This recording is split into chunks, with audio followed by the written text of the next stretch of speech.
Necha yildan beri tadbirkorlik bilan shug'ullanasiz? Tadbirkorlik bilan 5 yillar bo'lib qo'lga shug'ullanib boshladik. Siz mana shu soliq idorasi xodimlarini faoliyatidan qanchalik rozisiz? Ancha. Masalan, oldingi soliqchilarimiz bilan hozirgi soliqchilarimiz orasida yerdan so'ng farq bor. Hozirgi masalan xushmuomala kelib, bilmaganimizni tushuntirib, noto'g'riligimizni aytib, shuni hammasini yo'l-yo'l ko'rsatib ketadilar. Minnatdormiz. Soliq xodimlari kelib sizlarga yordam ko'rsatyaptimi? Shu hududga biriktirilgan soliq xodimini taniysizmi? Ha, taniymiz. Birga shera doimiy kelib ketadi, narx-navolar doim ko'radi. Endi hozirgi kunda hamma narsa onlayn bo'lganligi uchun soliq to'lovlarini ham biz o'z vaqtida onlayn to'lab boramiz.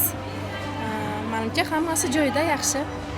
Demak, o'sha yaratilgan qulayliklardan siz mamnunsiz, ha? Shunaqa, ha. Mamnunmiz. Biz tadbirkorlik bilan 30-35 yildan beri ishlaymiz. Mana qarang, 35 yilligina tadbirkor ekansizda, mana shu keyingi yillarda mana shu soliq tizimiga, umuman mana shu soliqchilarni tadbirkorlarga bo'lgan munosabatini qanaqa baholaysiz? Kelib sizdan xabar olib turibdimi ular? Yordam beryaptimi? Xabar olib turibdilar, yordam beryaptilar. Kerakli paytga nimalarni aytibdilar.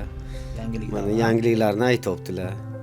Hech kim bizani xafa qilgani yo'q. Pomidor, kartoshka, piyoz, o'sha narsa sotaman. Endi qarang, mana keyingi yillarda o'sha hamma sohalarda bo'lgan kabi soliq sohasida ham bir yengilliklar bo'lyapti tadbirkorlarga-da. Siz qanchalik mamnunsiz shulardan? Yaxshi, har tomonlama yordam qilib o'tiribdilar. Soliqchilardan norozi emas biz. Kelib sizlarga maslahat berib, nima uchrashib turadimi sizlar bilan? Keladi, gaplashadilar, kelib nima qilib ketadilar-yu, yaxshi, yomon emas.